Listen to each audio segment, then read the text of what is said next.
Gravando. Obrigada. Bom dia a todos. Hoje é dia 3 de outubro de 2025. Nós vamos dar início à sessão da 8ª Câmara do Tribunal de Impostos e Taxas.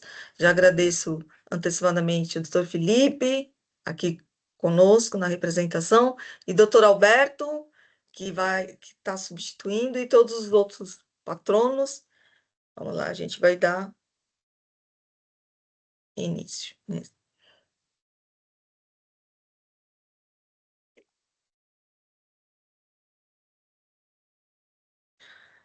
Bom, vamos iniciar então. Eu vou anunciar os processos que... Desculpa, doutora Maria Helena. Oi. Desculpa, bom dia a todos. Só para facilitar, eu peço desculpas, mas eu não trouxe o voto da Térios, porque o doutor German sabe, é um processo bem complicado e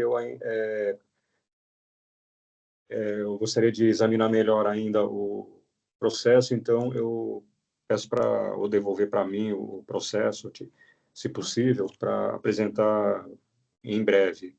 Ok. Pois não, doutor German. Bom dia, doutor João. Doutor Bom dia, Silag, tudo bem? German. Tudo bem.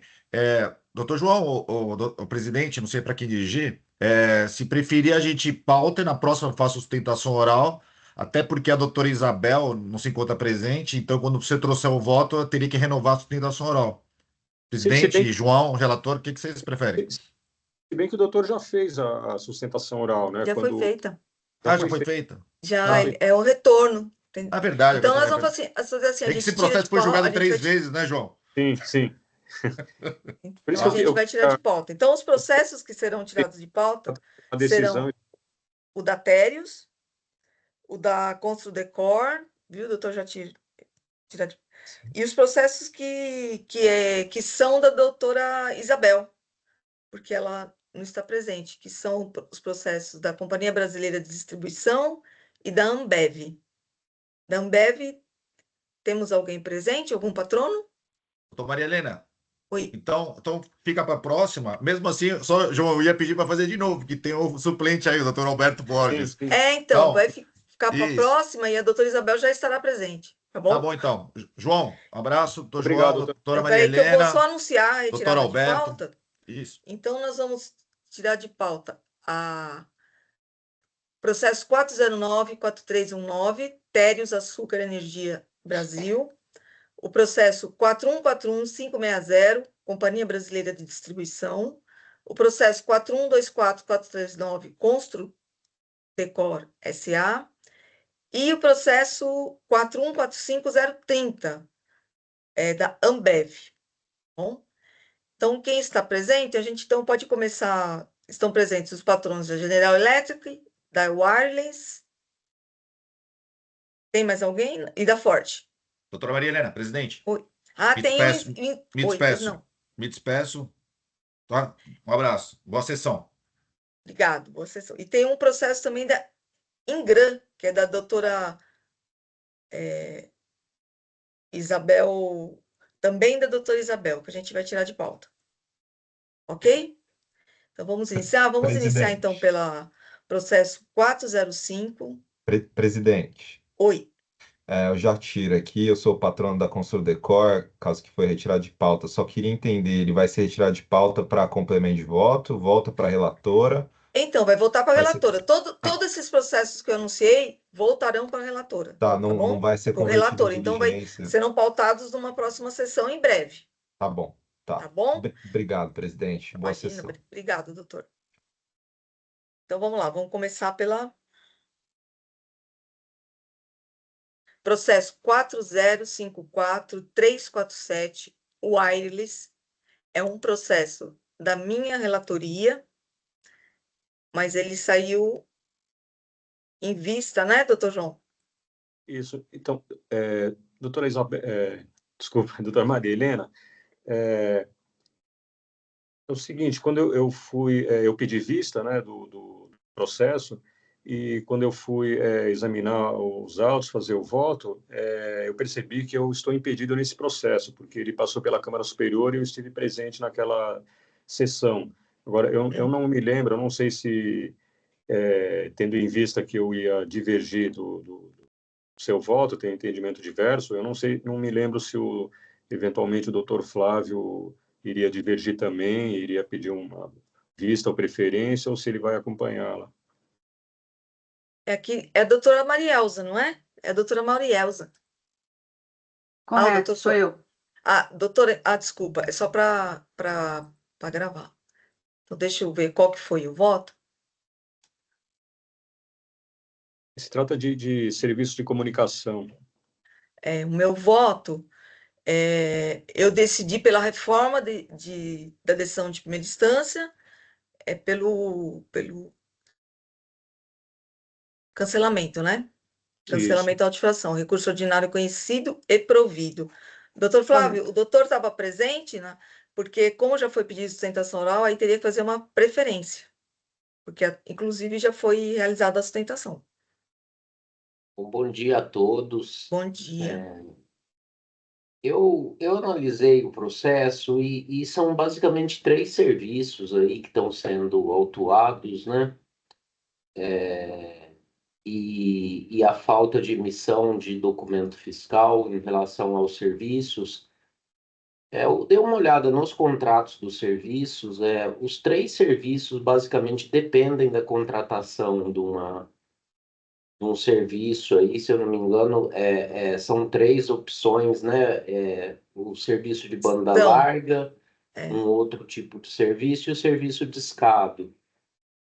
Então, eu acho que resta caracterizado aí o serviço de valor adicionado e houve uma mudança importante aí da jurisprudência da Câmara Superior no começo do ano passado sobre os serviços de valor adicionado. Então, nesse caso aí, em que pese aí o posicionamento do Dr. João Carlos, eu tenderia a acompanhar a doutora Maria Helena, então eu não tenho intenção de realizar um voto divergente nesse caso aí, em função do alinhamento da jurisprudência da Câmara Superior com o Poder Judiciário sobre a matéria para afastar a incidência do ICMS sobre os serviços de valor adicionado. Isso aí. Obrigado, doutor Flávio. Doutor Felipe, o senhor tem alguma consideração, representação fiscal? Oi, bom dia, doutora Maria Helena. Então, a representação fiscal, ela se manifesta exatamente no sentido das contrarrazões do ordinário e do trabalho fiscal, evidentemente. A gente entende que na verdade, se trata de serviço de comunicação. Eu cheguei a eu dei uma lida no voto da doutora Maria Helena. Eu não estou conseguindo, na verdade, entrar. Não sei se consta como não iniciado ainda a discussão. Aqui já está, já Vou só está tentar atualizar aguardando. para mim. Doutor João, o senhor põe registrar o voto, aí vai ter que dar, ou se dá por impedido, né? Então, isso que eu ia perguntar. Acho que eu tenho como me declarar impedido? Acho que não, né? Eu tenho. Tenta registrar, porque aqui para mim aparece aguardando o registro de vista. Eu não tenho como fazer nada aqui. Só se eu escrever na preferência. No voto que está impedido. É melhor, porque aqui não tem. Tá bom, vou fazer isso. Aqui não tem nenhum. Não tem como eu. Está impedido. Então, aqui já tá tudo ok, doutor Felipe. Não, realmente, agora que eu vi aqui, foi a minha VPN com a fazenda que caiu. Eu estou conectando de novo. Mas, assim, só pegando até as minhas anotações que eu fiz antes da sessão, a gente reitera, na verdade, nossas contrarrazões, especialmente nas folhas 4, 5, 7, em que a representação fiscal, com base até no que o fiscal atuante informa, salientando que a descrição dos serviços da autuada inicialmente era que indicavam serviço SCM, Serviço de Comunicação Multimídia, e que as descrições dos serviços em razões recursais foram modificadas, entendeu? Eu vou tentar acessar o voto da doutora Maria Helena agora novamente, desculpa, peço perdão, falha técnica aqui, e daí, se for o caso, mas pode prosseguir com o debate, doutora. Era isso que eu tinha para salientar por hora. Obrigado. Tá legal? Então, Obrigado. em relação a isso, como bem disse o doutor Flávio, no meu voto, os serviços dependem da utilização de serviços de terceiros. Então, nesse caso, está bem caracterizado, sendo, portanto, serviços adicionados. E sendo serviços adicionados, são serviços que não são de comunicação em si, mas complementam e aprimoram a experiência do usuário. Então, meu voto é nesse sentido, né? Principalmente porque a Recorrente não é uma empresa de telecomunicação. Por conta disso, o meu voto se não há fundamento para cobrança, então também não há para transmissão dos arquivos digitais, né? Porque a autuação em relação ao imposto e em relação à multa pela exigência da transmissão dos arquivos. Então, por conta disso, o meu voto é para conhecer e dar provimento ao recurso para cancelar o auto de infração. Doutor Alberto? Doutor... Pode falar, doutor Alberto. Não, fique à vontade, presidente. Não, é que eu vi que o doutor Flávio levantou a mão, mas o senhor fala, depois ele fala. Eu estou acompanhando a leitura aqui do seu voto, que já está disponível, né? Sim. A senhora acabou de comentar a parte do dispositivo final. E, a princípio, eu também acompanho o voto da relatora. Obrigado, doutor. Doutor Flávio? Levantou a mão? Bom, só para fazer uma parte aí em relação ao comentário do doutor Felipe, a análise que eu fiz, doutor Felipe, foi baseada aqui no relatório circunstanciado do auto de infração. Então, por exemplo, aqui no item 3113 de folhas 13, diz o seguinte, aqui o fiscal está analisando os contratos que foram apresentados. Tal configuração de hardware e software permite que o referido roteador seja conectado simultaneamente a 3 diferentes tipos de rede de transmissão de dados e voz, IP, GPRS e telefonia fixa, para que os dados de pagamentos com cartão de crédito e débito capturados dos terminais POS sejam transmitidos à rede corporativa do contribuinte, mediante utilização dos serviços de telecomunicação prestados por meio daquelas redes, contratados pelo contribuinte ou pelo tomador de serviço, junto às empresas responsáveis pela sua operação. Então, aqui, o serviço ele demanda a contratação de uma, no caso, rede de telefonia para ser aperfeiçoado, né? Então, considerações iguais a estas foram feitas pelo autor do feito em relação aos 3 serviços. Então, com fundamento no relatório circunstanciado, eu estou considerando ser serviço de valor adicionado. Só para esclarecer aí que eu estou me baseando no trabalho fiscal, não nos argumentos do contribuinte. Ok, obrigado, doutor Flávio. Doutor João, o senhor conseguiu?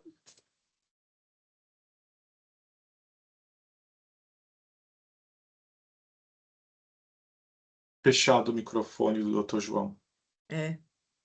Obrigado. Se eu registrar como não há questão antecedente, eu vou ter que conhecer ou não conhecer do recurso. Anulação da decisão anterior não é. Retorno do processo para complemento também não. E converter em diligência também não.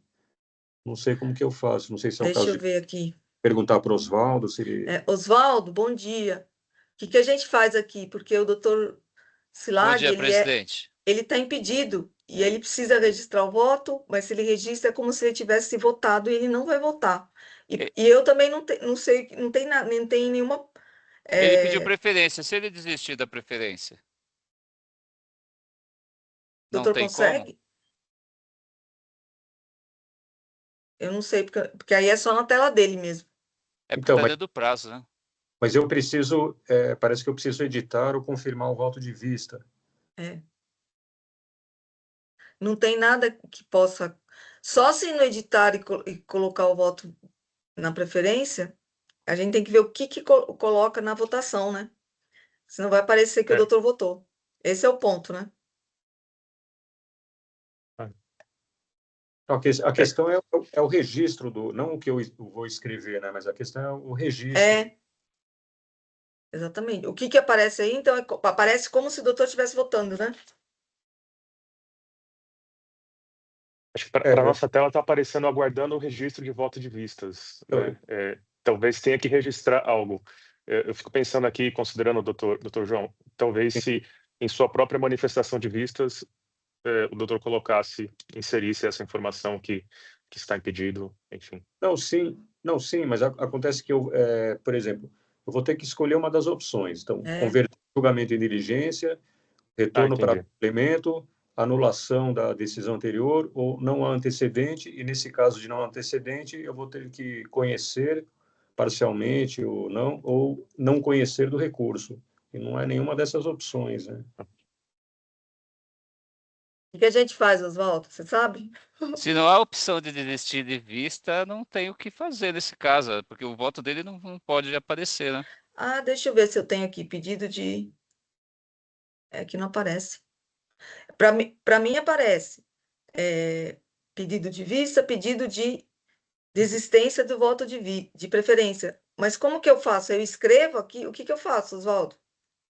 Olha, presidente, eu não tenho acesso à tela da senhora, então é só mesmo por ouvir os outros julgamentos, tá? Porque tá assim, ó, para mim aparece assim, pedido de vista, pedido de voto de vista, pedido de manifestação da representação fiscal, pedido de voto de preferência e pedido de desistência do voto de preferência. Mas não tem mais, aí não tem mais nada, mas mesmo aparecendo essas ações, não tem como eu clicar aqui em nenhuma delas. E o doutor João não tem opção de desistir da vista? Não. Não.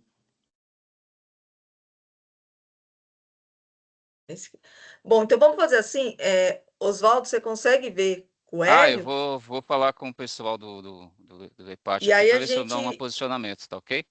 Melhor. Tá. Deixa eu ver aqui se eu consigo voltar.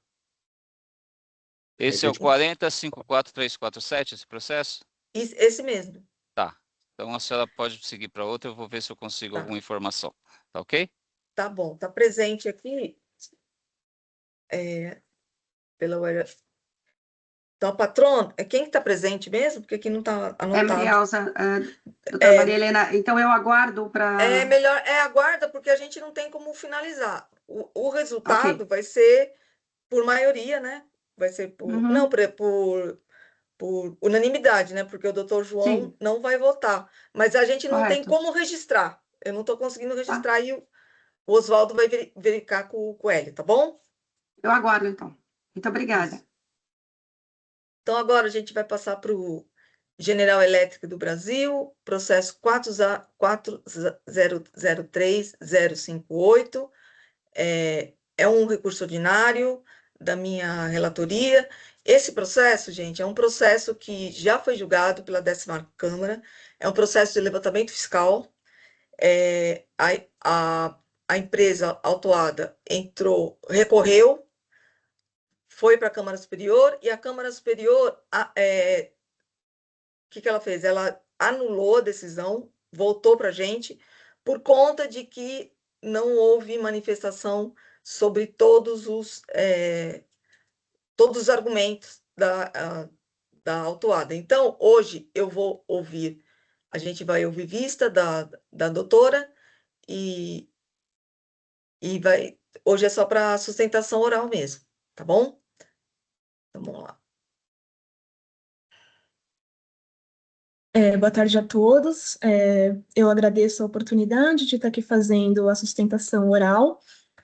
Apenas um esclarecimento fático, né? A decisão ela foi anulada em sede de recurso especial por conta de ser considerada extra-petita, né? Já que existem argumentos que foram indicados na decisão que não foram levantados pela fiscalização na justificativa de um ponto específico da decisão. Eu vou ser breve nas minhas razões de recurso ordinário. A gente está, conforme a relatora indicou, a gente está diante de um caso em que há uma exigência de ICMS decorrente, né, por meio de levantamento fiscal, no qual se discutem algumas divergências que foram apuradas entre os estoques da recorrente e no período entre 2008 e 2009. Existem dois pontos principais, né, que nós trazemos aqui E o primeiro deles, né, diz respeito ao fato de que essas divergências que foram identificadas pela fiscalização relativas ao estoque, elas decorrem do fato de que a metodologia utilizada nesse levantamento fiscal é inconsistente. E, inclusive, nós apresentamos nesses autos um laudo pericial realizado por uma auditoria independente, junto com diversas outras provas, que demonstram que não houve qualquer tipo de omissão por parte da recorrente nessas operações. Na verdade, o que a gente tem é uma série de falhas metodológicas na apuração fiscal, razão pela qual essas divergências foram apontadas. A metodologia da fiscalização, ela considera uma comparação entre o estoque inicial dos exercícios, né, acrescido das entradas, com a diminuição das saídas, e o estoque final dos exercícios autuados. Só que qual que é o ponto? Essa fórmula de levantamento fiscal, ela é muito simplória e não abarca a complexidade das operações da recorrente, assim como não abarca uma série de especificidades relacionadas às operações da recorrente, razão pela qual esse levantamento fiscal identificou algumas divergências, né? Então, o primeiro ponto que a gente destaca aqui é o fato de que essa autuação fiscal ela não considera todas as movimentações de estoque que tiveram um impacto dentro do período autuado, né? Qual que é o ponto?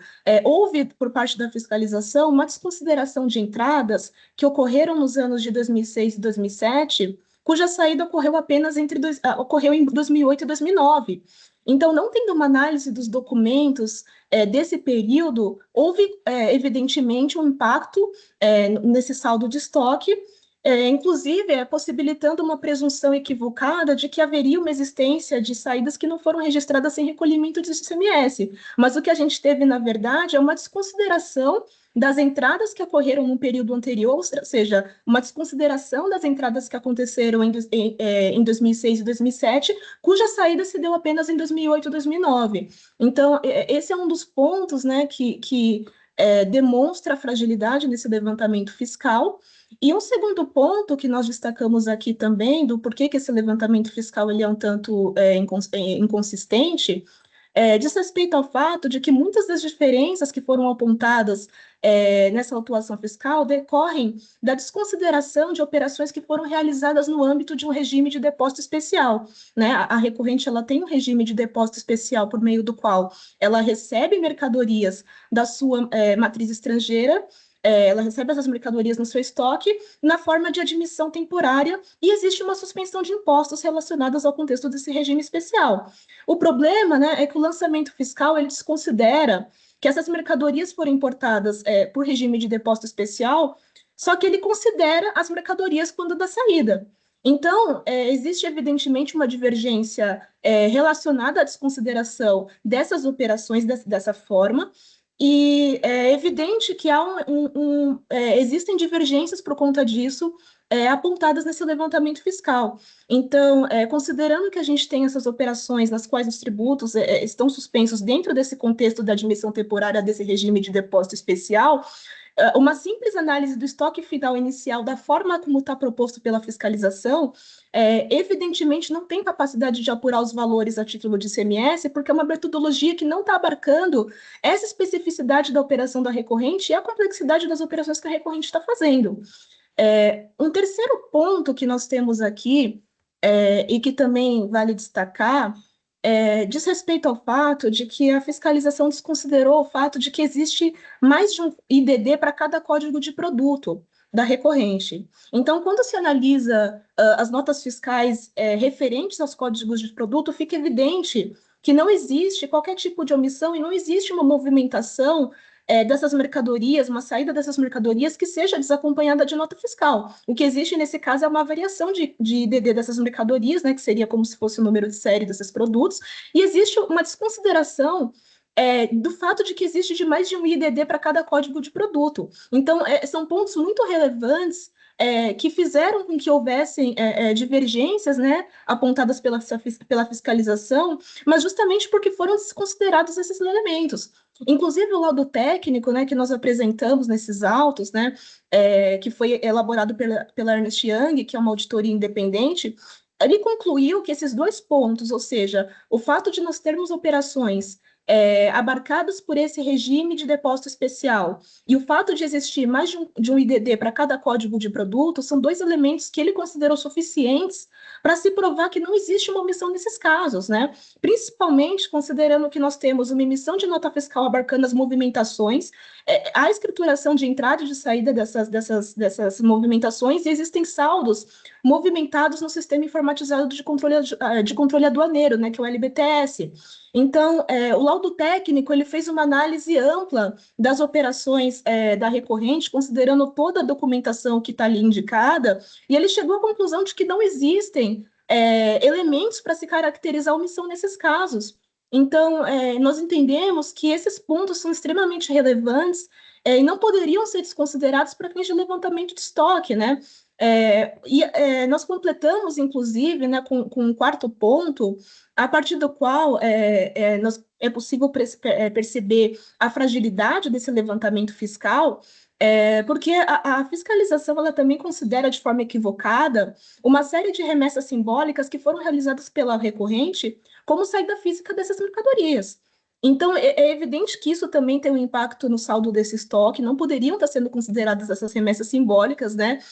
Conforme nós já apresentamos nesses autos, a recorrente ela realiza uma série de operações internas, tais como transferências, remessas para conserto, remessas para teste, empréstimo desses equipamentos dentro desse contexto do regime especial, esse regime de depósito especial, e essas remessas simbólicas, elas não poderiam estar sendo consideradas dessa forma, desse levantamento fiscal, porque existe um evidente impacto dentro dessa fórmula que a fiscalização está propondo para fazer esse levantamento fiscal. Então, a presunção incorreta que nós temos, né, de que as mercadorias com essas operações abrangidas por esse regime de depósito especial não teriam qualquer efeito, né, sobre estoque antes delas serem nacionalizadas, ela é uma presunção que não pode prevalecer na medida que existem essas séries de operações internas que estão sendo consideradas de forma equivocada, né? Então, é importante, né, considerar que por essa fórmula proposta pela fiscalização para que se analise, né, dentro desse levantamento fiscal, ela é uma fórmula inconsistente, porque se nós tivéssemos, nesse caso, por exemplo, uma mercadoria que foi importada dentro desse contexto do regime aduaneiro de depósito especial, se ela fosse importada e remetida para testes no ano de 2007, com uma operação de saída, e retornasse para o estabelecimento em 2008, com o CFOP diverso, isso repercutiria no cálculo realizado para a movimentação desse produto pelo critério do levantamento fiscal. Inclusive, se essa mercadoria fosse posteriormente nacionalizada dentro do período da atuação fiscal, ela poderia, inclusive, ser considerada em duplicidade de acordo com esse método de levantamento fiscal proposto pela fiscalização.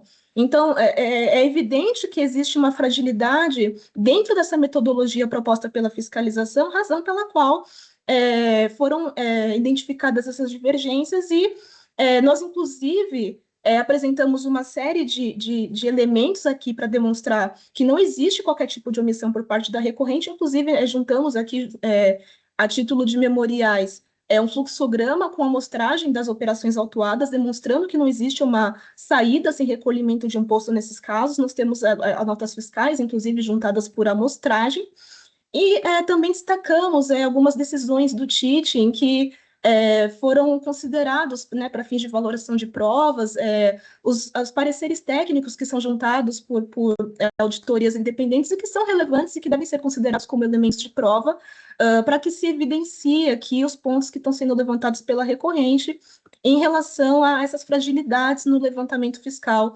nesse caso. Sendo assim, reitero dessa forma nossas razões de recurso, peço que esse parecer técnico seja analisado devidamente para que se considere justamente esses equívocos no levantamento fiscal.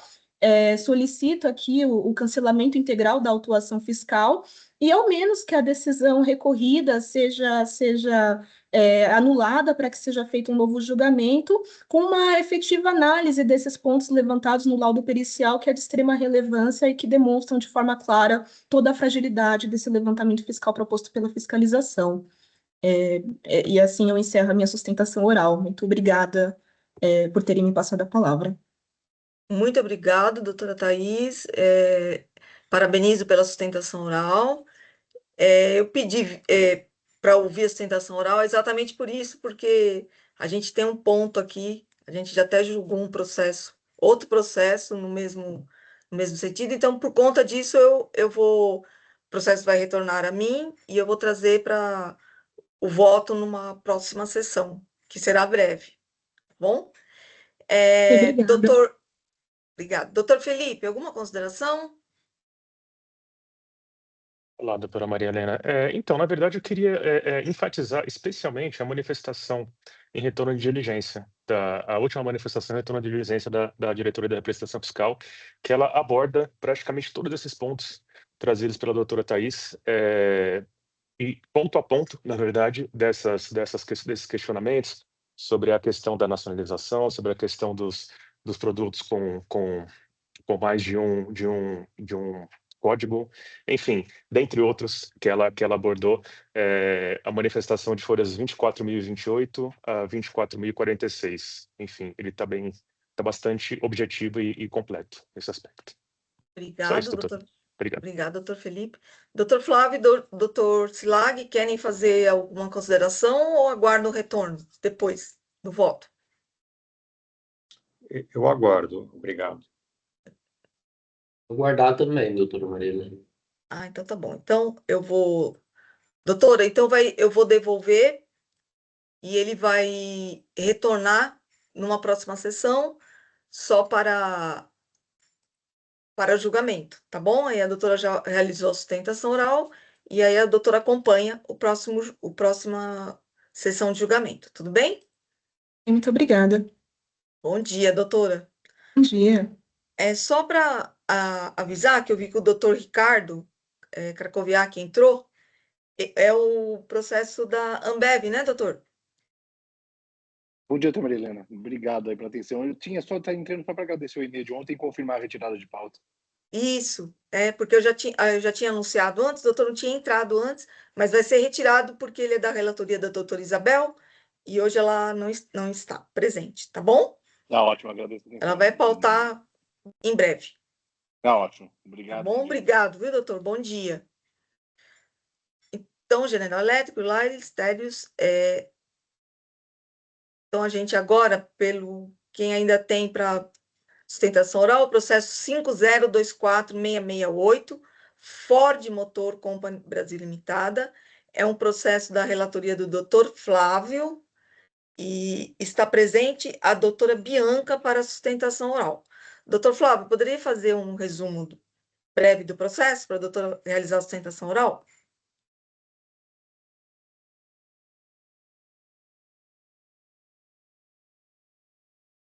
Está fechado, doutor, o microfone. Bom dia a todos novamente. Esse auto de infração ele tem um único item de acusação, que é falta de pagamento de ICMS referente a ter sido indicada a operação de exportação sem que tenha sido realizada decorrido o prazo de 180 dias da saída do produto. O auto de infração ele foi julgado procedente em primeira instância e, bom, antes de ter sido julgado procedente em primeira instância, eu aponto aqui que teve uma operação que o fiscal se manifestou pela retirada dela do auto de infração e, mesmo assim, o auto de infração ele foi julgado integralmente procedente em primeira instância e dessa decisão aí foi tirado o recurso ordinário. Em razão da presença da patrona, aí eu deixo de analisar as razões do recurso e devolvo a palavra. Obrigado, doutor Flávio. Doutora Bianca, a doutora tem 15 minutos, por favor, para sustentação oral. O seu microfone está fechado. Perfeito. Bom dia, senhora presidente, nobre relator, nobres julgadores e demais colegas. Com a devida vênia que eu passo a sustentar brevemente, em nome da recorrente, as razões pelas quais o auto de infração lavrado contra a empresa não merece prosperar. O lançamento em debate, conforme já explanado pelo relator, Decorre da alegação fiscal de que a recorrente teria deixado de recolher o ICMS relativo à operação de exportação, sob o argumento de que a operação não teria sido realizada dentro do prazo de 180 dias. Entretanto, essa conclusão ela não encontra amparo nos fatos e nos documentos constantes dentro do próprio processo, né?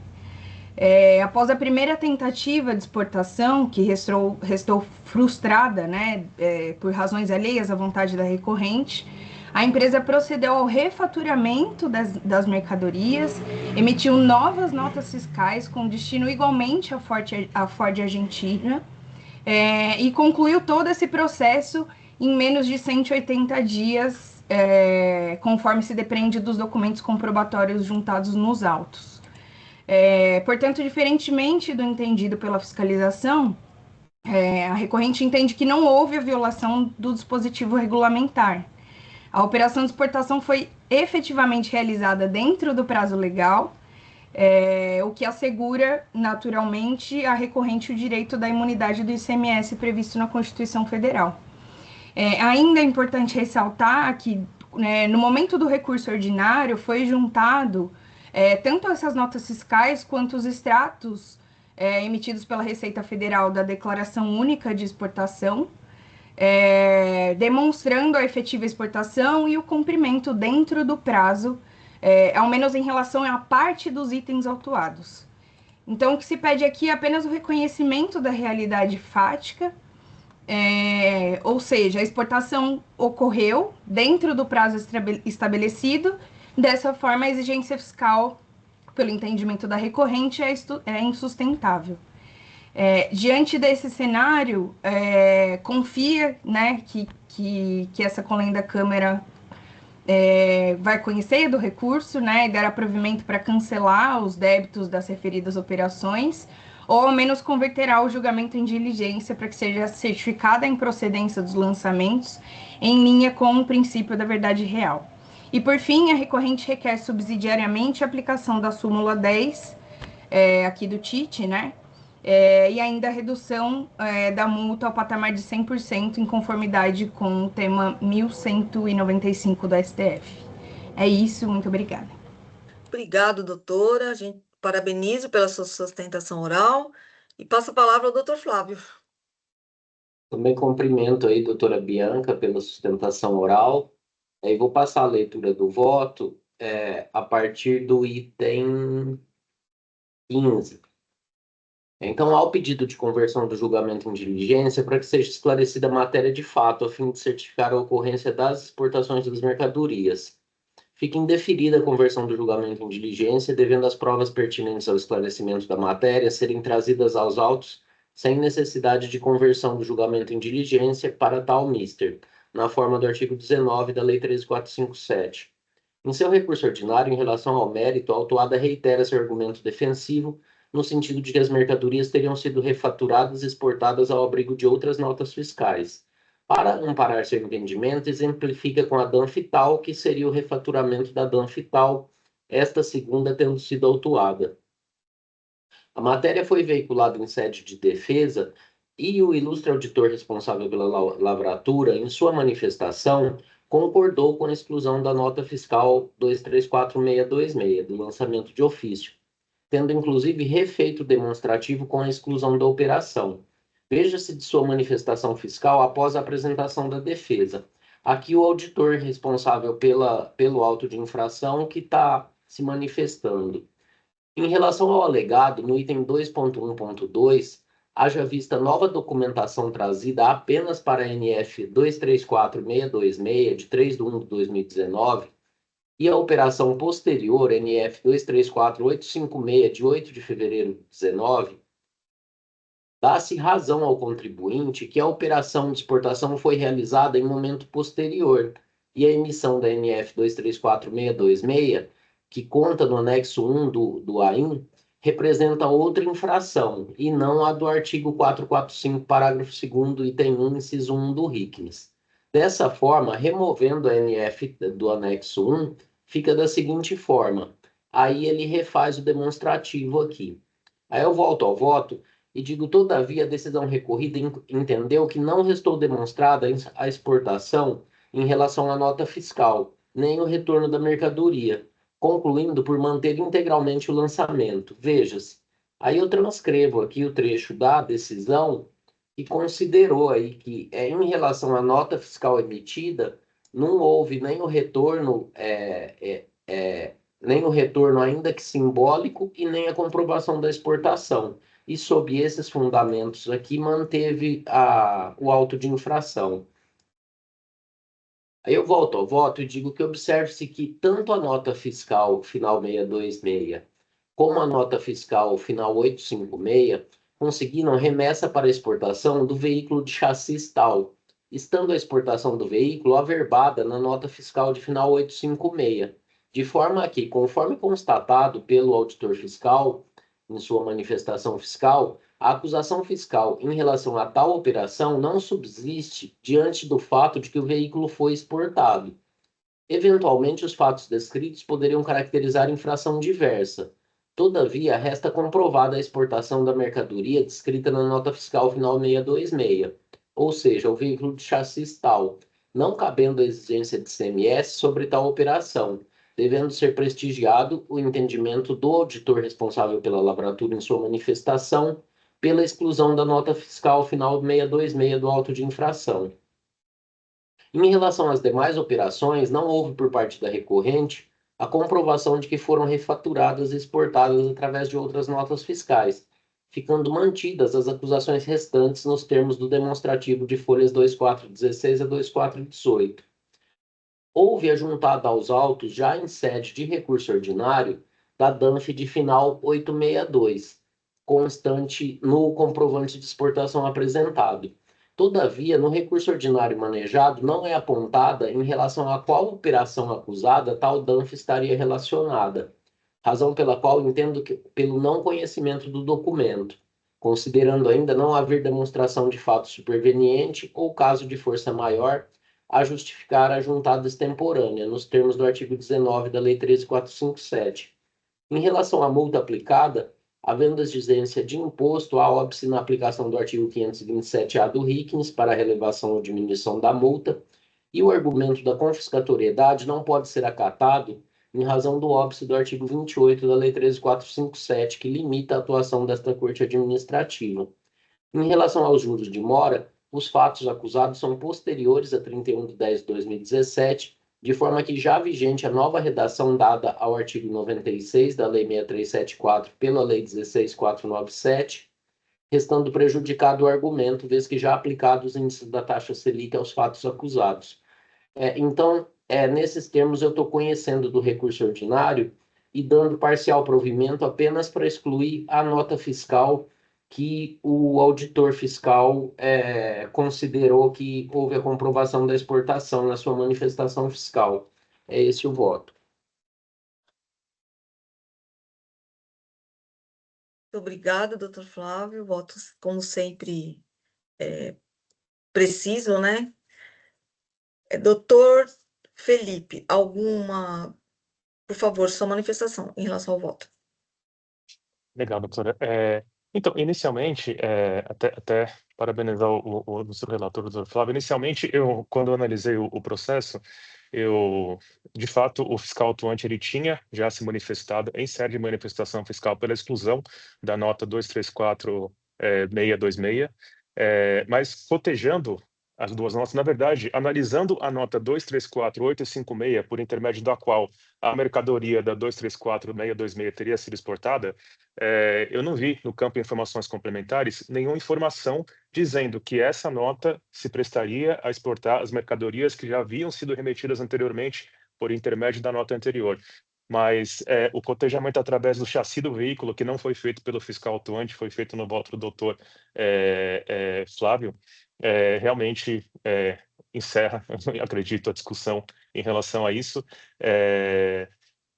Fora isso, doutora, concordo inteiramente, a apresentação fiscal se alinha inteiramente ao voto do doutor Flávio, porque, de fato, não há, por mais que a Ford, a autuada, tenha comprovado, juntado notas fiscais que efetivamente teriam exportado algumas mercadorias, não há nenhum cotejamento com as notas fiscais que constam nesse auto de infração, entendeu? Por exemplo, a nota fiscal 234856, obviamente, evidentemente, não consta no demonstrativo do fisco.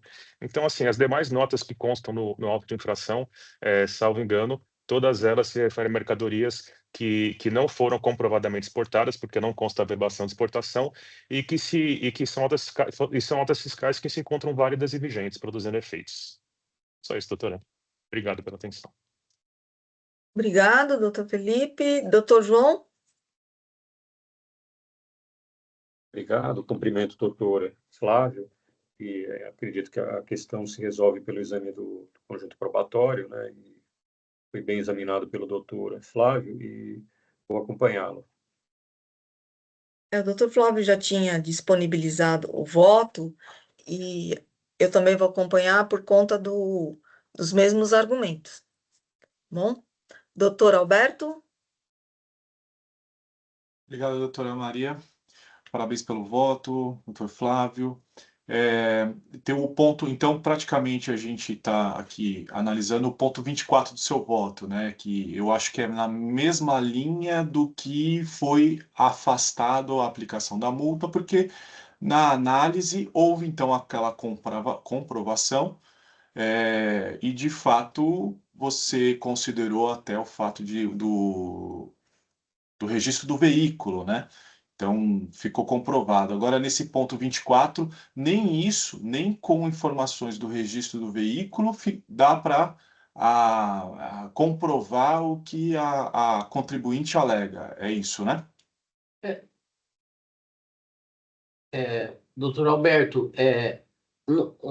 quando a empresa trouxe o recurso ordinário, ela trouxe a DUI, né, a Declaração Unificada de Exportação. Nessa declaração consta a verbação de 2 notas, referentes a 2 veículos. Um desses veículos é o veículo que foi afastado na primeira instância. E o outro veículo, a empresa não informa em relação a qual nota do auto de infração ele estaria relacionado. Então, no recurso ordinário vieram 2 notas, uma é repetição do documento anterior apresentado na defesa e uma nota nova referente a outro veículo.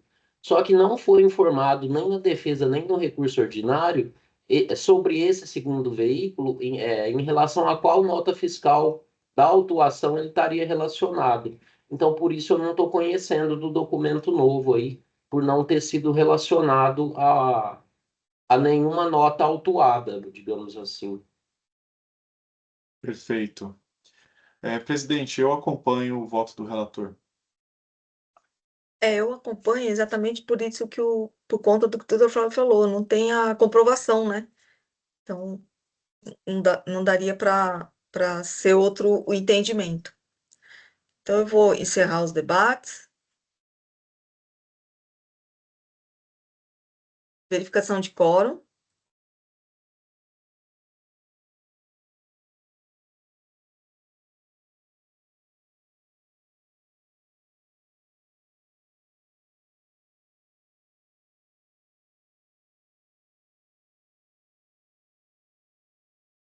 Doutor Alberto, consegue confirmar?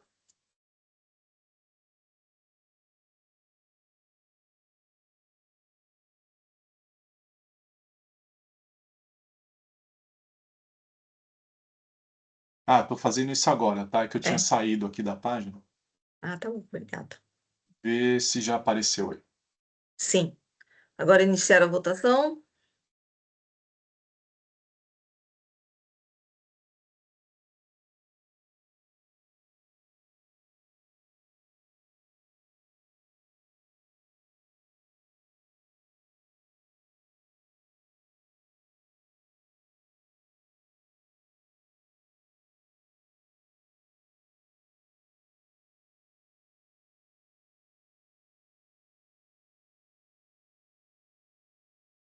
Doutora, então, por unanimidade de votos, foi dado conhecido integralmente o recurso e parcialmente provido nos votos do relator, doutor Flávio. Tá bom, doutora? Agradeço a presença, tenha um bom dia. Perfeito, muito obrigada, ótimo dia. Até mais. Agora o próximo. Ver quem que tá aqui. Não tem mais ninguém para sustentação oral, né, gente? Todo mundo. Só a doutora Marielza. Oswaldo, você conseguiu ver como a gente resolve o processo da Ainda Horaide? está com o pessoal do EPAT, eles estão aguardando a resposta, eles me escreveram aqui claramente, estão analisando possibilidades. Tá bom, Tá bem? Se eu Oswaldo. tiver uma resposta, eu passo para a senhora, ok? Obrigada. Não, é só porque a doutora Marielza ainda está presente. Então, Eu nós entendo. não temos mais patronos, né, para ostentação oral. Eu vou também anunciar que o meu outro processo que está sob a minha relatoria, né, 5051047, eu iria ouvir a sustentação oral, mas não veio nenhum representante. Então, eu também vou tirar vou devolver para minha relatoria, tá bom, gente?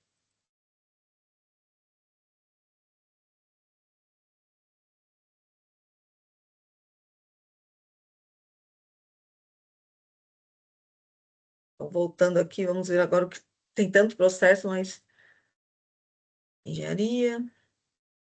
Bom, então vamos na ordem da pauta, né? Próximo processo, 502330, Elizabeth Ribeiro Gonçalves. É um recurso ordinário da relatoria do doutor Flávio. Doutor Flávio, não temos ninguém presente, então o doutor pode proferir seu relatório e voto, por favor. Tá, joia. Eu vou editar o relato aqui para vocês poderem acompanhar. Já passo a leitura.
Bom, então está registrado o voto aí.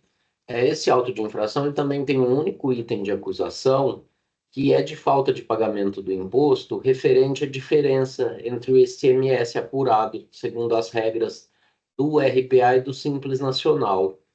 Então, o contribuinte foi desenquadrado do regime do Simples Nacional e foi notificado aí ao refazimento da escrita fiscal, não atendeu as notificações e o auto de infração ele cobra a diferença de imposto.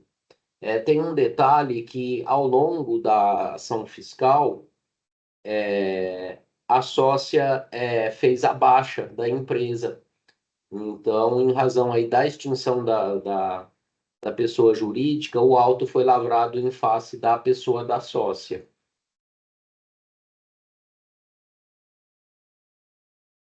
O recurso ordinário, ele questiona basicamente questões relacionadas à validade das notificações realizadas, questiona também a sujeição passiva da pessoa da sócia no auto de infração, questiona questão da OSF, divergência entre a OSF apresentada pelo fiscal e o OSF constante no auto de infração, e atualização do valor básico para o cálculo da multa, basicamente. Eu vou passar aqui a leitura do voto.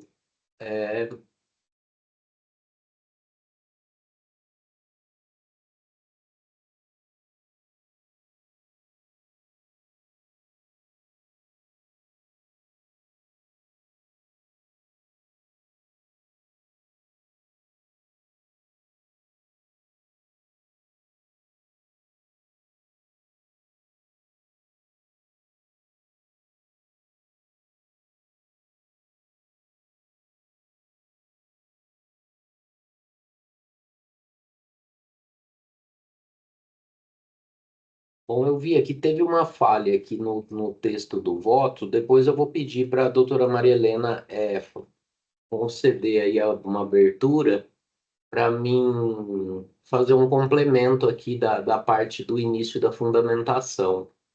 Eu vou passar a leitura aqui a partir do item 12. Então, inicialmente é alegada a questão da validade das notificações realizadas por meio de publicação no Diário Oficial do Estado.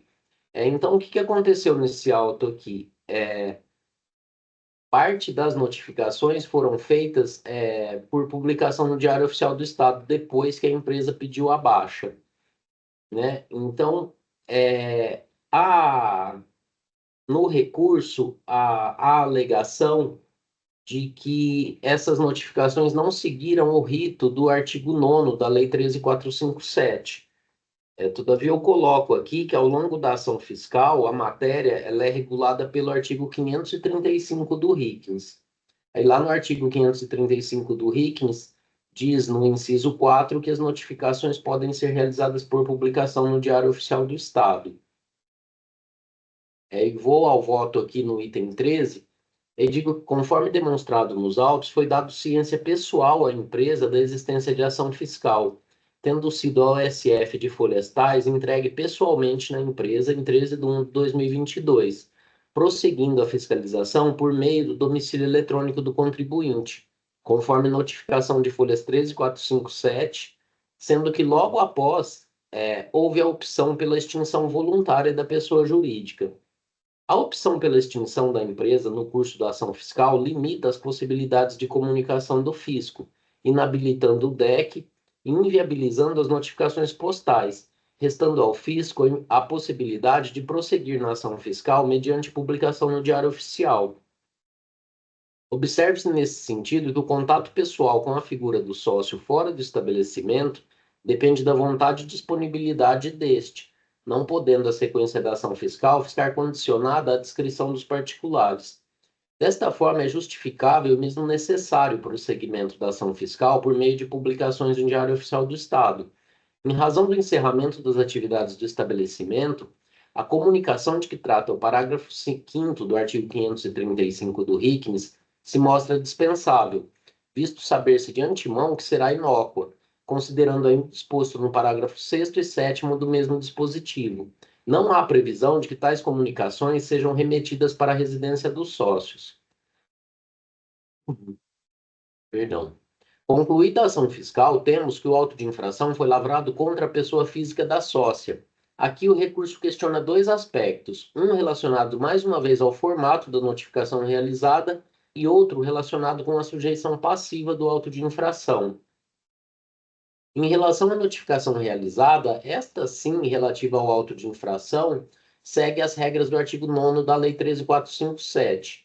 Aí eu trago aqui o artigo 9º e digo depois que, nesse ponto, a recorrente admite que recebeu correspondência, dando conta da notificação do auto de infração, não havendo, assim, controvérsia sobre a validade da notificação realizada. Aí eu trago aqui o seguinte trecho do recurso ordinário. Abro aspas para o recurso. Ora, a recorrente somente teve ciência dos atos intimados ou notificados via edital após o recebimento da notificação de lavratura do AIN via postal, em seu endereço. Aí eu volto ao voto e digo assim, reputo válidas as notificações realizadas, considerando que a opção da titular de baixar a empresa durante a ação fiscal implicou no prosseguimento da ação fiscal por meio de publicações no Diário Oficial, sendo justificável a falta de envio de tais publicações ao endereço da empresa, em razão do encerramento das atividades, não havendo previsão legal de envio de tais comunicações ao endereço residencial dos sócios. O recurso ordinário ignora que as notificações realizadas ao longo da ação fiscal foram realizadas em face da pessoa jurídica e são regidas pelo artigo 535 do RICNS. Em outro ponto, questiona a lavratura do auto de infração contra a pessoa física da sócia. A extinção da pessoa jurídica impede a lavratura do auto de infração contra a mesma, por inexistente no momento da lavratura do auto de infração. Aí, nesse sentido, eu trago aqui uma decisão da Câmara Superior que diz precedentes desta colenda da Câmara Superior no mesmo sentido pela impossibilidade da lavratura de AIM em relação à pessoa jurídica inexistente na data de sua lavratura, empresa já extinta. Então, em que pese a recorrente apontar que não se trata da hipótese do artigo 135.3 do CTN, o procedimento é determinado pelo artigo 134, que determina a sujeição passiva nos casos de impossibilidade da exigência de imposto da pessoa jurídica. Eu trago aqui o artigo 134 do CTN, que diz que nos casos de impossibilidade de exigência do cumprimento da obrigação principal pelo contribuinte, respondem solidariamente os sócios, no caso de sociedade de liquidação de sociedade de pessoas. Assim, procede o lançamento em face dos sócios, no caso da liquidação da pessoa jurídica. Aí eu trago outra jurisprudência aqui da Câmara Superior, desta vez validando a lavratura do auto de infração contra pessoa jurídica, contra pessoas dos sócios, no caso de liquidação da sociedade. Volto ao voto e digo que, em relação à alegação de que não houve sonegação do imposto, o auto de infração realiza a acusação de falta de pagamento do imposto, e, em relação a tais acusações, não há nenhum tipo de argumento no recurso que refute a falta de pagamento, sendo questionados apenas aspectos da ação fiscal e o critério subjetivo do lançamento. Demonstrativo de folhas 47 evidencia divergência entre os valores dos documentos fiscais emitidos e faturamento declarado, demonstrando infrações à legislação tributária. Quanto à questão da ordem de serviço, consta as folhas 1, de fato, outro OSF, de número final 419, diversa da apresentada às folhas 346. Todavia, a jurisprudência do TIT, conforme já observada na decisão de primeira instância, considera que tal documento não é adjuntado obrigatório ao auto de infração, por não constar no rol de documentos do artigo 34 da Lei 13.457, tampouco interferindo na constituição do lançamento tributário, não sendo assim causa de nulidade do auto de infração. Aí eu trago outra jurisprudência aqui da Câmara Superior, dizendo que falta de juntada da OSF emitida aos autos não constitui motivo de nulidade do auto de infração, por votação unânime. Em relação à atualização do valor básico para o cálculo da multa, a matéria foi objeto da súmula 13 do TIT.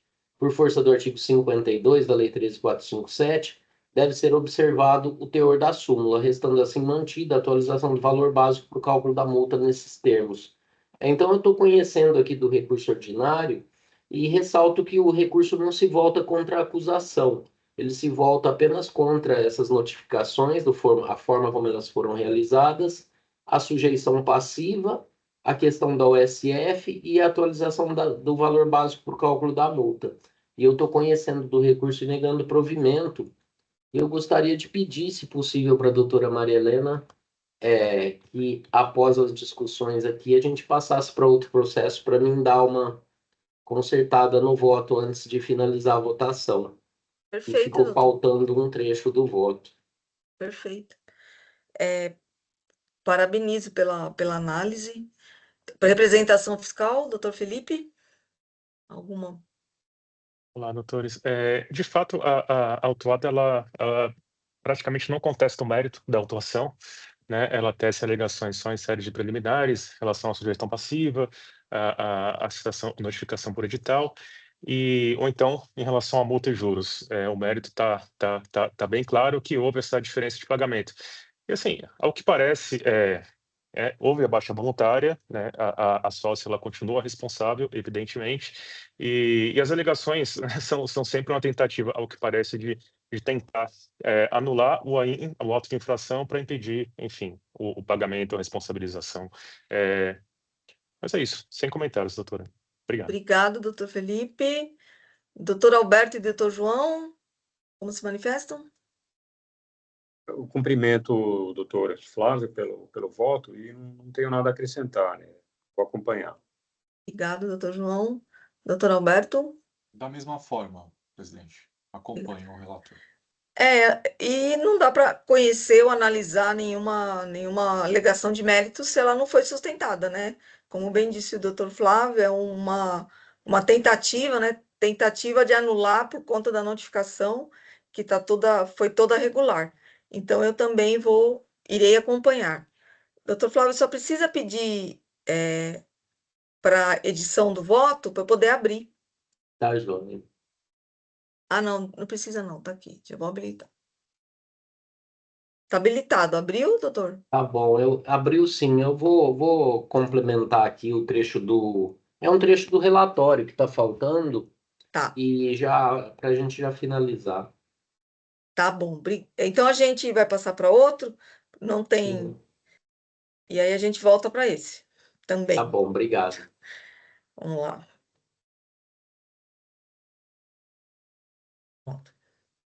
Então, o próximo. Não tem, esse é o último, porque todos os outros já foram. Ou são da doutora Isabel, ou foram retirados de pauta. Então a gente doutora vai. Maria Helena, Oi. Desculpa, doutor. Tem um processo que é a Engenharia Comércio Bandeirantes. Ah, é. Exato.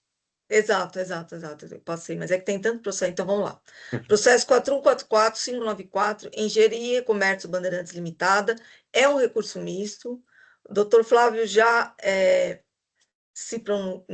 já votou, e o doutor João Carlos pediu vista, que hoje está voltando. Então eu vou abrir aqui, que não tem. E aí o doutor já coloca o voto.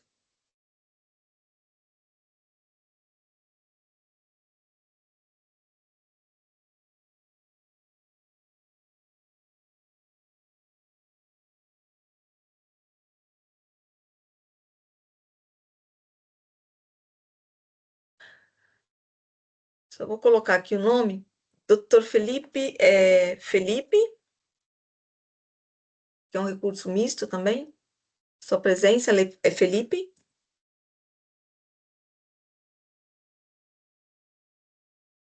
Felipe Carvalho Desculpa, doutor, Valência. agora que eu vi que eu tô no modo, eu tô no mute. É Felipe Carvalho Valência, é isso. Só para eu registrar aqui. Obrigado.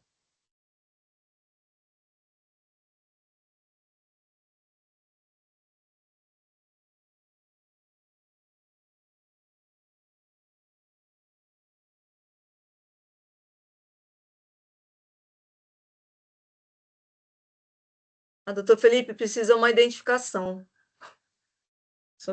OAB ou RG, para poder gravar. Pode ser RG? Pode. 29 966 185, dígito 4.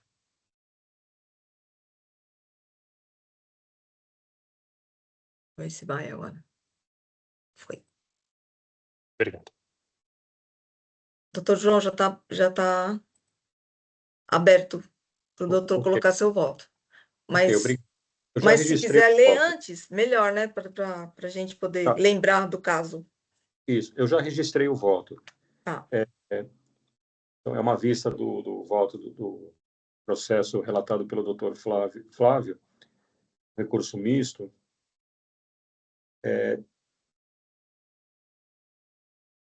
São 4 acusações e eu pedi vista para examinar melhor as acusações referentes aos itens 3 e 4. O item 3 trata da falta de escrituração de notas fiscais de entrada e o item 4 trata da falta de apresentação de livro fiscal. Só esclarecendo, lembrando, os itens 1 e 2 foram mantidos no voto do Dr. Flávio, sendo que ele afastou os itens 3 e 4, que são objeto da minha vista. Então, eu peço licença para adotar o bem elaborado e preciso relatório elaborado pelo ilustre vice-relator, Dr. Flávio José Sanches Arantes, a quem rendo as minhas homenagens de estilo, prestigiando a economia processual. Aí, com relação ao item 3, que eu descrevo, eu digo que constato que, em atendimento à notificação para comprovar o recebimento das mercadorias referentes às notas fiscais, objeto do item 3, a contribuinte reconheceu o cometimento da infração às folhas 1146, argumentando que o fato teria ocorrido devido a um equívoco operacional, representando mera irregularidade formal e inexistindo prejuízo ao erário. A interessada repete as mesmas alegações em sua defesa, as folhas tais. E destaca-se que a autora também reconheceu, conforme as folhas 1146, ter recebido as mercadorias objeto do item 3.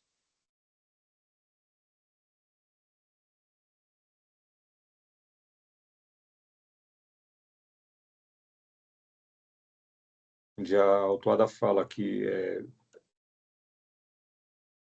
deixou de escriturar as notas fiscais por um equívoco operacional, mas diz que é relevante notar que as posteriores saídas das mercadorias produzidas através dos insumos consignados nas notas fiscais fiscalizadas foram devidamente escrituradas e, quando aplicável, tributadas pelo ICMS.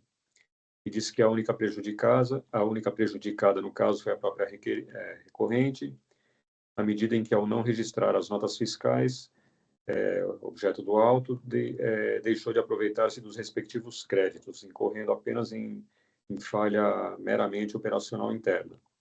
Assim, entendo que a infração restou incontroversa, nos termos do artigo 20 da Lei 13.457.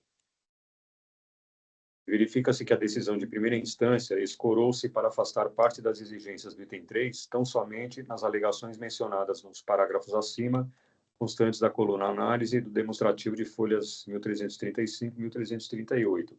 Em sentido contrário ao entendimento expresso pela decisão singular, a própria contribuinte deixou muito claro ter recebido as mercadorias consignadas nas notas fiscais objeto do item 3, deixando, porém, de escriturá-las devido à falha operacional. De qualquer forma, os documentos fiscais, os demonstrativos e as respostas a notificações corroboram suficientemente a acusação. Portanto, entendo procedente a acusação apontada no item 3.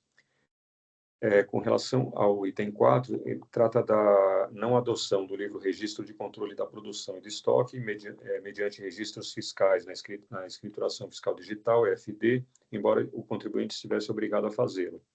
A decisão atacada entendeu que a autuada não se encontrava obrigada a adotar o referido livro fiscal, por não ter ficado demonstrado o faturamento exigido pelo inciso 3, parágrafo 7º, da cláusula 3ª do ajuste CNF número 2 de 2009.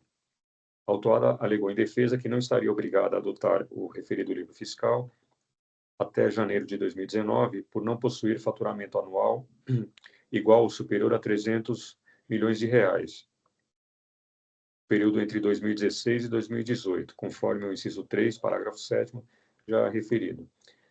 Notificada a apresentar o livro Registro de Controle da Produção e Estoque, a contribuinte requereu a dilação do prazo para atendimento da notificação por diversas vezes, para, ao final, deixar de apresentá-lo.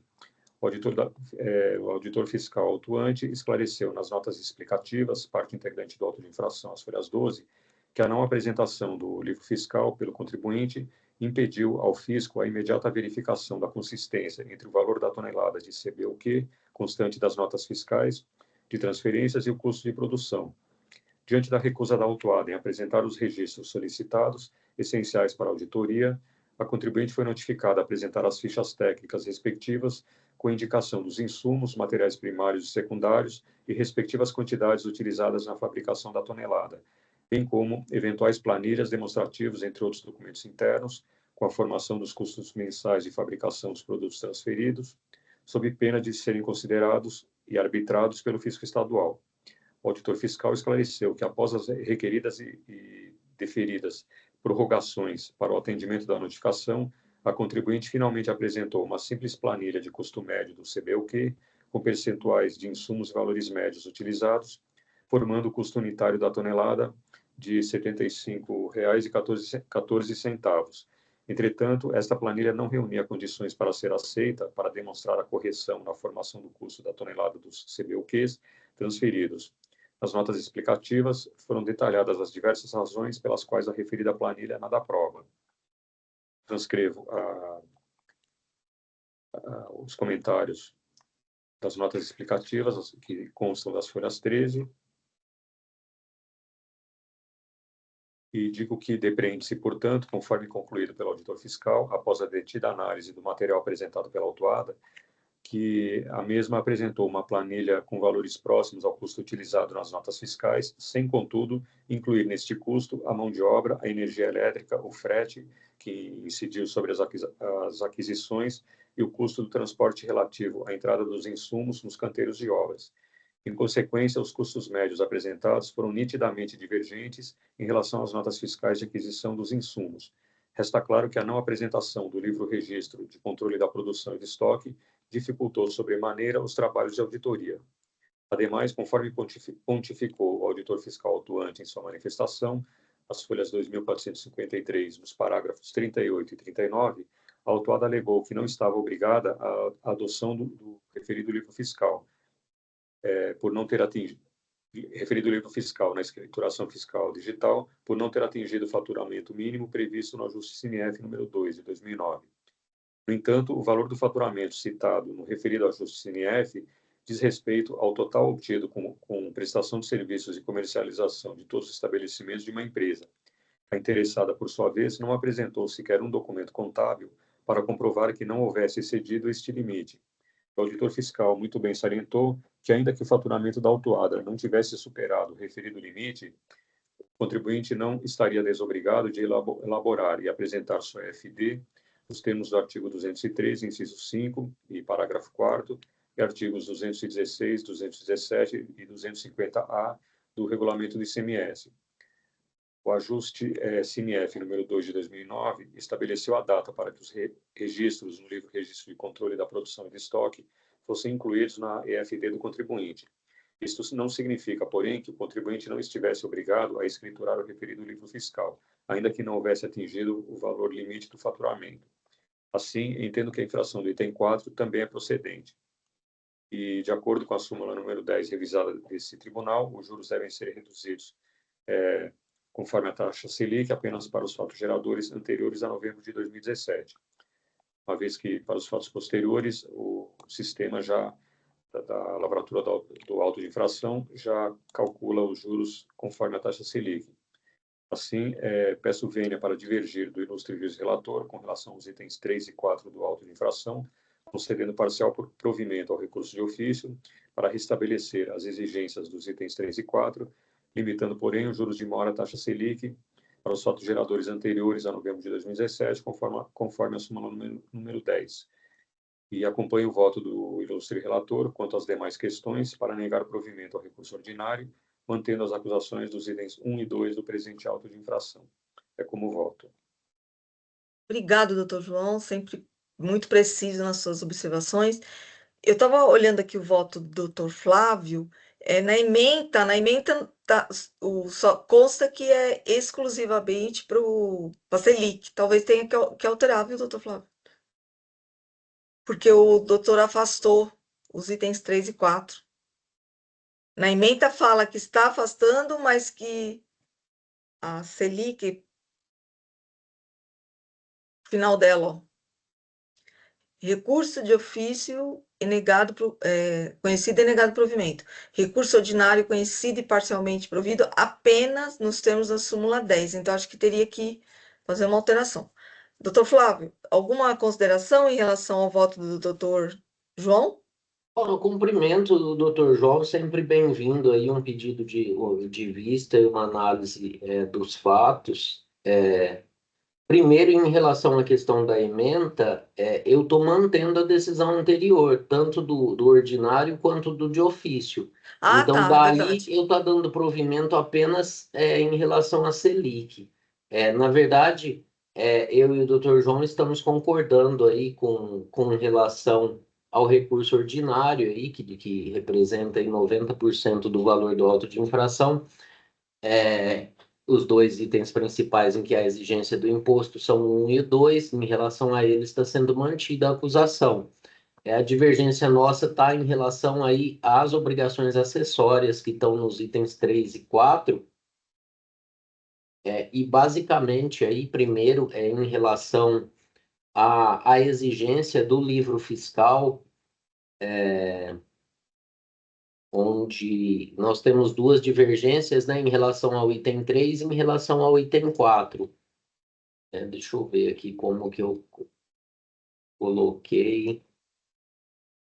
Então, aqui no item 13 do meu voto, eu trago a acusação fiscal em relação ao item 4 e que diz o seguinte, o relato da acusação: não adotou o livro Registro de Controle de Produção do Estoque mediante registros fiscais na EFD, embora estivesse obrigado a fazê-lo no período de janeiro de 2006 a dezembro de 2018. Aqui, nesse ponto aqui, me parece que tanto eu como o Dr. João Carlos concordamos que o livro fiscal ele não era exigível na EFD no período. Todavia, o doutor João Carlos entendeu aí no voto dele que a prova, o que é a questão aqui? Ele é exigível para empresas com faturamento maior que 300 milhões por ano. Então, eu entendi que a prova caberia ao fisco aqui da acusação, e o doutor João Carlos entendeu que caberia em sede de defesa, conforme alegado, ao contribuinte comprovar esse faturamento de 300 milhões.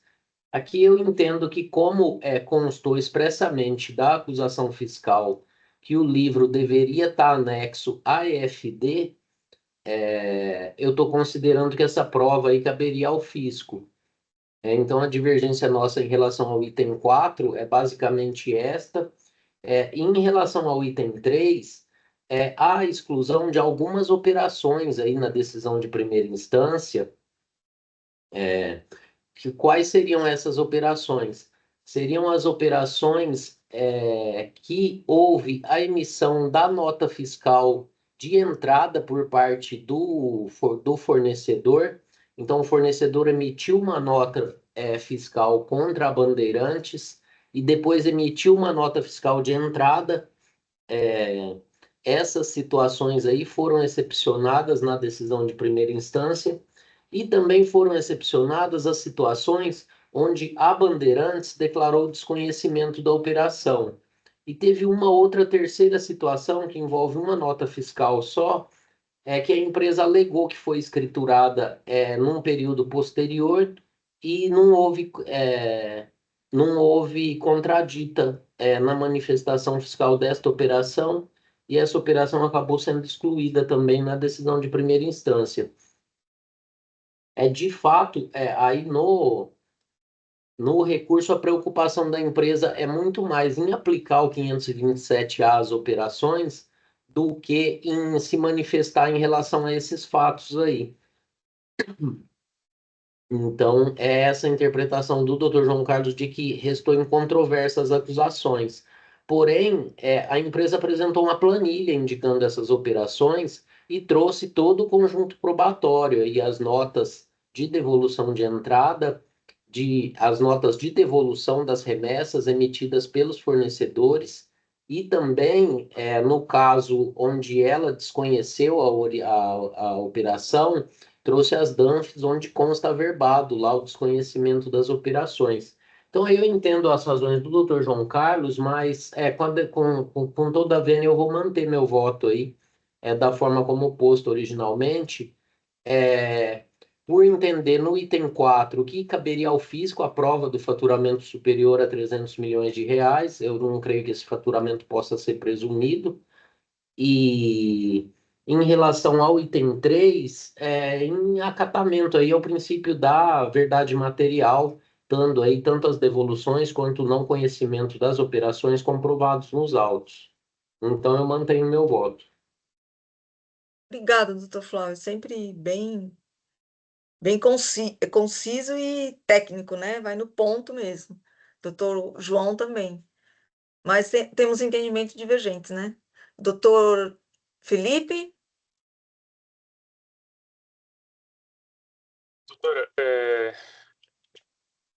Doutora, eu estava até procurando agora, na verdade, assim, eu estou tentando localizar nos autos. O parecer em recurso de ofício da representação fiscal, ele se alinha inteiramente ao quanto exposto no voto do Dr. João. Mas eu estava até tentando localizar, eu acessei a planilha de folha 1335, eu estava tentando localizar algumas notas fiscais de devolução para verificar se tem esse cruzamento de informações, mas eu não consegui localizar aqui nos autos, estou achando uma tal, mas enfim, eu vou continuar na minha análise aqui, se eu tiver alguma observação eu volto a falar, mas por hora sem observações. Obrigado. Obrigada, doutor. Então, restou só o doutor Alberto agora. Agradeço mais uma vez. Era uma preocupação minha até de saber os dois pontos aqui que a gente está discutindo, né, o 3 e o 4, na versão do relator, que foi o Dr. Flávio. Então, ele fez aí meio que um panorama, né, das considerações dele, ficou claro para mim, e aí eu já me sinto confortável em acompanhar o voto dele, do relator. Obrigada, doutor. Bom, meu pensamento, como eu já me manifestei várias vezes, é pela busca da verdade material e pelo que está nos autos, né? Então, eu vou acompanhar o doutor Flávio no meu voto também. Mais alguma consideração, doutor Felipe? Posso colocar para votar? Não, doutora, sem considerações. Obrigado.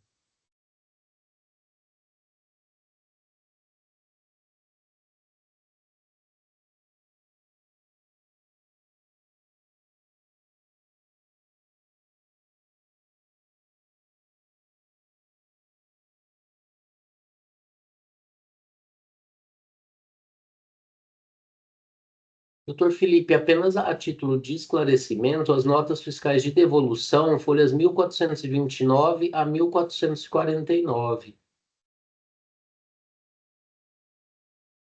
Obrigado, doutor Flávio. Eu estou tentando, é que assim, eu estou tentando abrir parcialmente, não dá para abrir inteiro num bloco só, né? E daí caçando nota nos autos.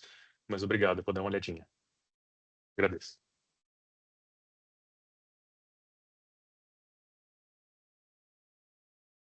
Fechado, doutora Maria Helena.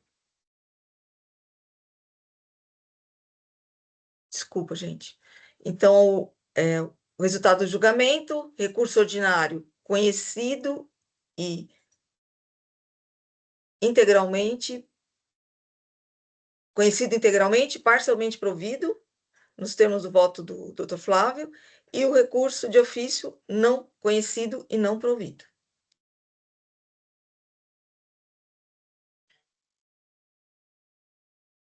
Bom, agora nós só temos a wireless, que a doutora está aguardando, e o outro processo, doutor, que é o da... Deixa eu achar aqui. Que era a vista... que é o da Engenharia, Comércio e Bandeirantes, né? O 4144954. Esse nós votamos agora. Falta o Elizabeth Ribeiro Gonzalez. Peraí. É. Elizabeth. Pronto, doutor.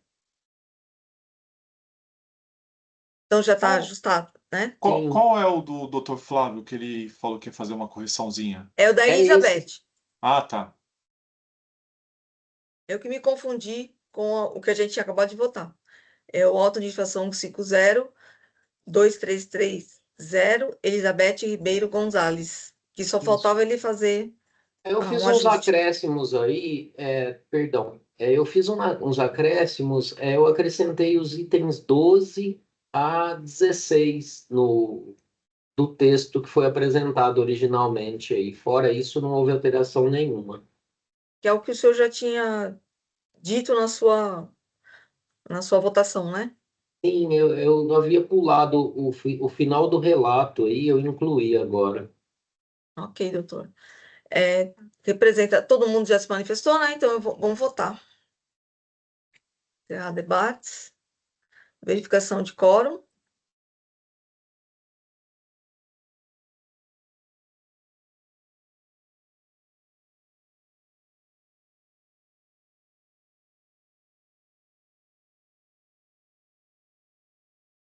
Iniciar a votação.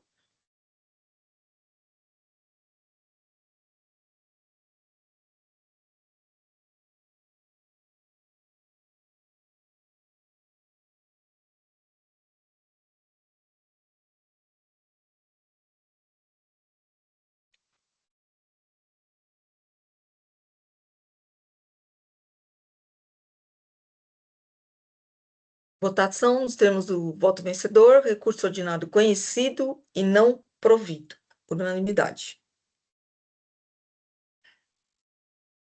Bom, agora a gente tem... Só falta o Wireless. Eu vou só... Acho que teve uma mensagem dizendo como é que tem que proceder, né? Deixa eu do ver, Oswaldo. Oswaldo? Isso, é uma resposta que passaram. Deixa eu ver aqui. Essa resposta foi tanto do pessoal do EPAT como do próprio Hélio, tá? Eles falaram que seria esse o procedimento. Pedir uma nova vista e no relatório e voto de se declarar impedido.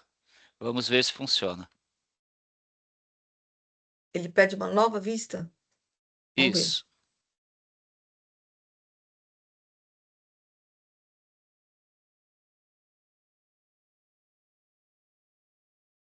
O senhor consegue pedir vista, doutor? Mas acho que agora tem que registrar. O que eu faço aqui? Tá, mas a opção que aparece aqui é editar ou confirmar o voto de vista. Porque já é vista. A gente não consegue avançar, não é? É.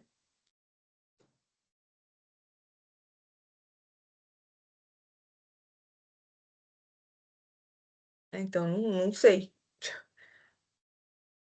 Ele não tem como pedir uma nova vista, né? Ele tem que... Então, será que se o senhor registrar esse voto e depois pedir vista para arrumar, será que ajuda? Sei lá, registra como... Eu acho que seria essa lógica, né? Sai vista para um relator, devolve e aí sim finaliza a votação. Então, eu acho, o doutor João, registrar isso que o senhor falou de alguma forma e depois pedir de novo e aí a gente consegue votar. Será que é isso que eles estão falando? Que ele, colocar uma nova vista e se declara impedido. Eu acho que é isso. Pede nova vista e se declara impedido no local correto. Mas para isso ele tem que registrar esse voto, senão não consegue. Acho que eu vou registrar como não conhecendo. Isso. Aí depois o senhor pede uma nova vista e já coloca na nova vista. Eu só vou escrever uma linha aqui, mesmo nesse voto, pelo meu impedimento. Tá. Mas, Então, agora, se o senhor declarar o voto como não impedido, na verdade, o senhor não está declarando impedimento, o senhor está declarando o seu voto. Não, mas a orientação que nós tivemos é para ele colocar o voto e depois pedir nova vista para pedir impedimento, entendeu, doutora? Porque o sistema não tem como fazer diferente. Entendi. Entendeu?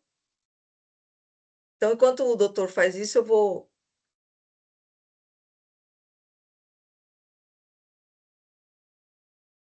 Fechou o som de novo, doutora. Enquanto o doutor João se vai arrumando, eu vou mexendo nos outros processos que estão em aberto aqui, tá bom? Perfeito.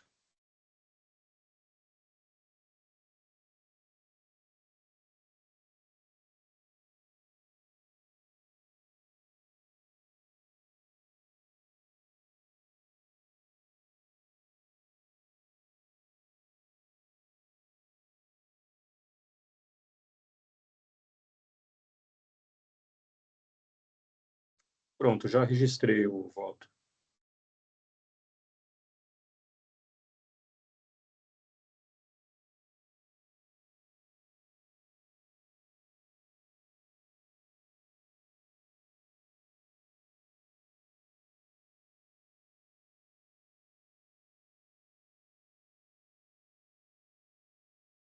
Já está constando aqui já.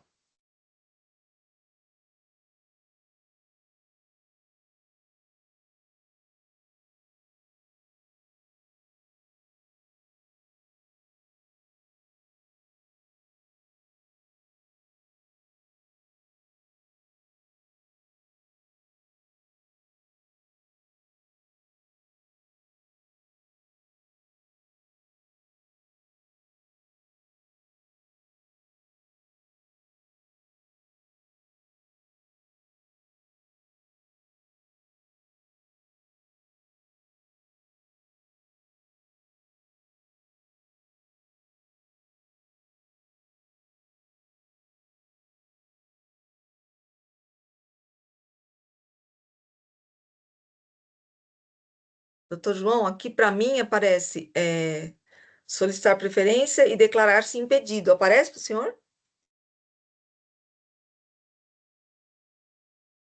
Está fechado. Aparece, tá? Então eu vou me declarar impedido. Eu acho que aí agora dá, né?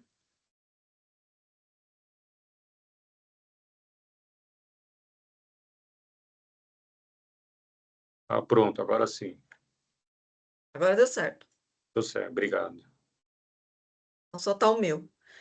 Então eu vou colocar para votar. Doutor Felipe, alguma consideração? Não, sem considerações, doutora. Obrigado. Doutor Alberto? Então, a gente vai colocar em votação.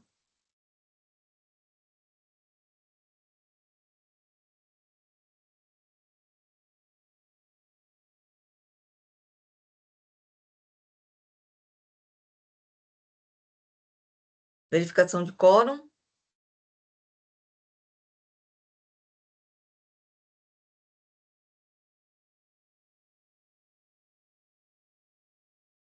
Iniciar a votação.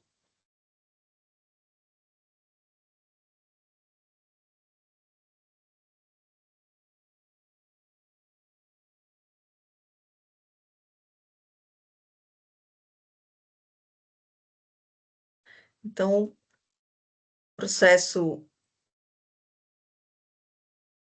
o resultado do julgamento, recurso ordinário conhecido e provido, doutora, nos termos do meu voto, tá bom? Muito obrigada e um bom dia a todos. Bom dia, doutora. Desculpa aí a espera. Imagina, tudo bem. Bom, gente, então, os outros processos eu só vou colocar aqui para poder encerrar, mas são aqueles que saí de devolver para o relator, né? Rapidinho. Rapidinho para a gente poder encerrar.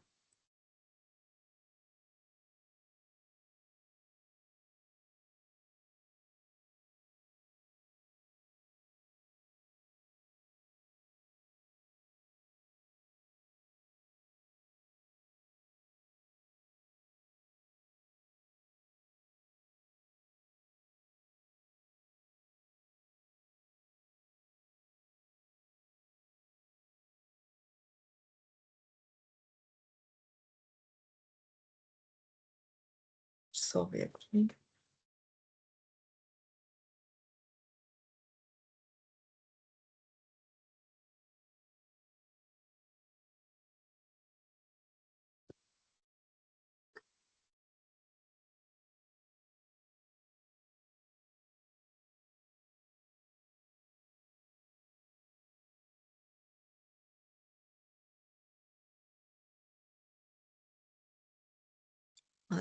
Desculpa, gente, é que tem um monte de processo hoje.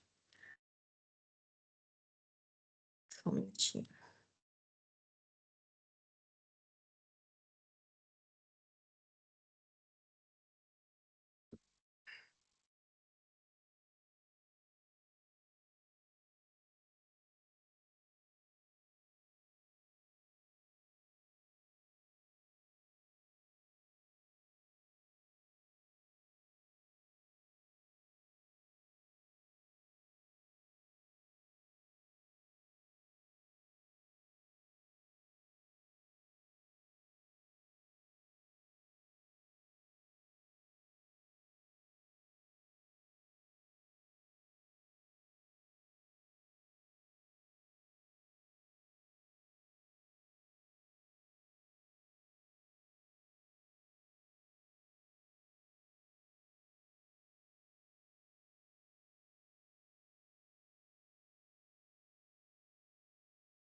Temos que tem sustentação oral para gravar.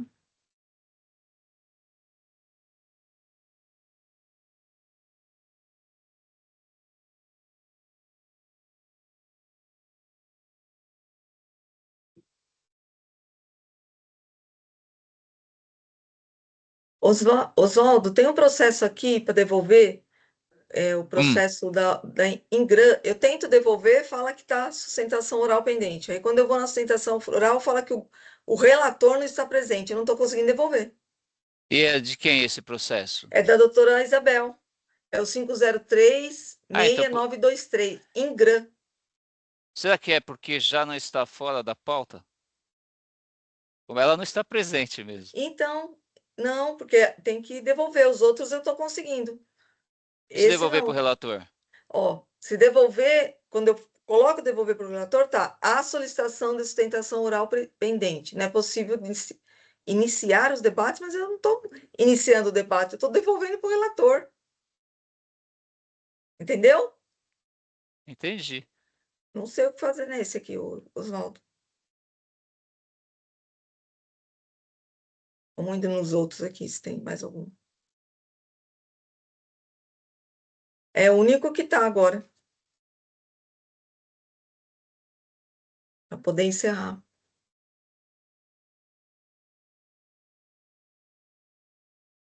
Deixa eu dar uma olhadinha aqui, só um instante. Bom, gente, só um minutinho. Doutor Felipe não vai voltar semana que vem, né? Com a gente?